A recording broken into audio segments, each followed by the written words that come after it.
rempah yang sangat berharga, terutama cengkih dan pala yang banyak tumbuh di wilayah Maluku dan sekitarnya. Pada saat itu, rempah-rempah merupakan komoditas yang sangat penting dan memiliki nilai yang sangat tinggi di Eropa karena digunakan sebagai bumbu penyedap makanan, pengobatan, dan pengawetan makanan. Portugis masuk ke Nusantara di bawah pimpinan pelaut terkenal Afonso de Albuquerque 1453 sampai 1015. Dia merupakan strateg utama dari ekspansi Portugis ke Asia serta orang Eropa pertama yang memulai kolonisasi Eropa atas Nusantara.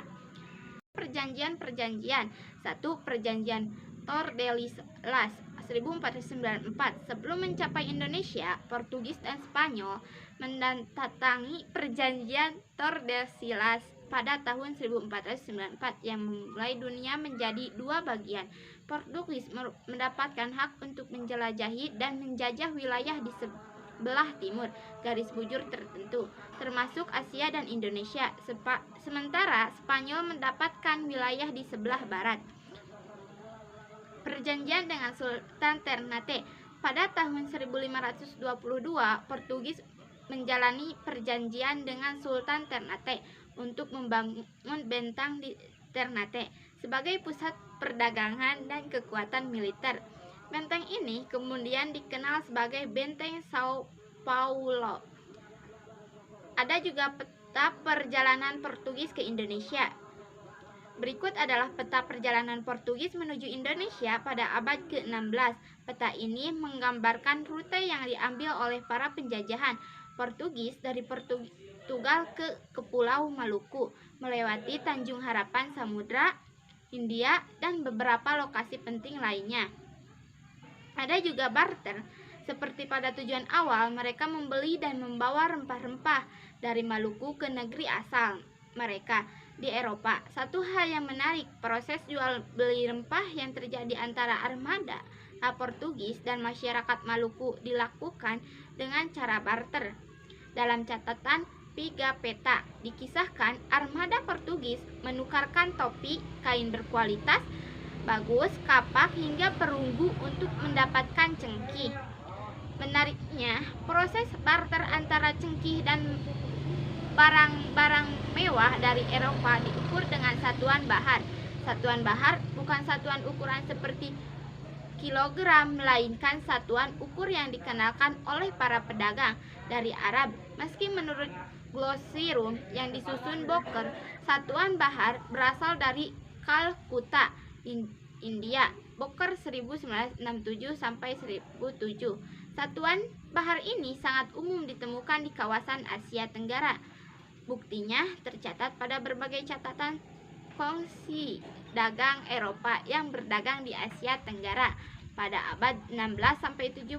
Setiap kawasan di Asia Tenggara uniknya memiliki ukuran yang berbeda-beda pada satuan bahar.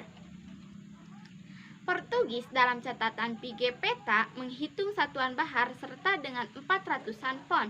Dalam satuan kilogram sekitar 181 kilogram. Dalam catatan Pigafetta diceritakan bahwa pada bulan November 1521 armada Portugis sampai di Gilolo, sekarang Jailola, Halmera Barat, Maluku Utara. Mereka disambut dan diterima dengan baik untuk berdagang oleh penguasa Jailolo. Bahkan armada Portugis meninggalkan 3 orang pasukan armada untuk Jailolo. Pigafetta menulis 3 armada itu diberikan pada pengusaha untuk menjaga Jailolo. Pigafetta 2007-1145. Hubungan armada Portugis dengan penguasa dan rakyat Jailolo cukup baik seperti tercatat secara kronologis oleh Pigafetta. Oleh karena itu, hubungan politik dan sosial yang cukup baik antara armada Portugis dengan Jailolo, maka proses perdagangan pun berjalan lancar.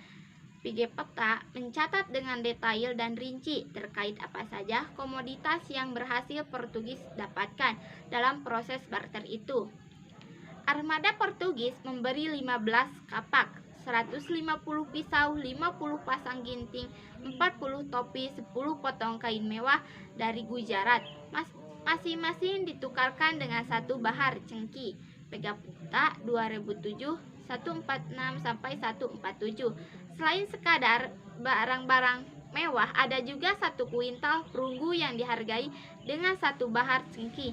Barter antara Portugis dan Jailolo adalah salah satu titik total penting pada abad 16, di mana selama periode ini para pedagang Portugis mulai melakukan aktivitas dagang yang lebih masif. Ada juga kelebihan dan kelemahan.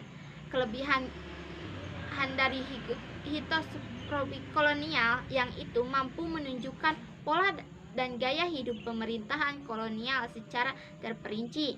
Historiografi kolonial tidak menggunakan unsur kelemahan supranatural di dalamnya. Kelemahan dari historiografi kolonial adalah suatu batas pemerintahan kolonial terhadap penulisan peristiwa sejarah sangat penting dan tinggi, sehingga validitas sejarah dalam historiografi kolonial cukup rendah, hanya berisi tentang kepentingan dari bangsa-bangsa kolonial. Kehidupan masyarakat pribumi Nusantara yang tidak berhubungan dengan kepentingan kolonial sama sekali tidak diperhatikan. Dampak kolonisasi dan imperialisasi